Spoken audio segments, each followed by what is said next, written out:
2015 2 owner Viluppuram RTO 2 owner FC insurance முடிஞ்சிருச்சு. Chassis number சுத்தமாக இருக்கும், ரீப்ளேஸ்மெண்ட் எதுவும் இருக்காது, இன்ஜின் நல்லாயிருக்கும்.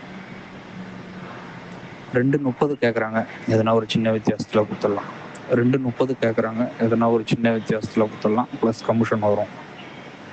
ஐடியா இருக்குன்னு கால் பண்ணுங்கள். வண்டி பார்க்க வேண்டிய இடம் 2015 2 owner Viluppuram RTO 2 owner FC insurance முடிஞ்சிருச்சு. சேஸ் நம்பர் சுத்தமாக இருக்கும், ரீப்ளேஸ்மெண்ட் எதுவும் இருக்காது, இன்ஜின் நல்லாயிருக்கும். 2:30 கேட்குறாங்க, எதனா ஒரு சின்ன வித்தியாசத்தில் கொடுத்துடலாம். 2:30 கேட்குறாங்க, எதனா ஒரு சின்ன வித்தியாசத்தில் கொடுத்துடலாம், ப்ளஸ் கமிஷன் வரும். ஐடியா இருக்குன்னு கால் பண்ணுங்கள். வண்டி பார்க்க வேண்டிய இடம்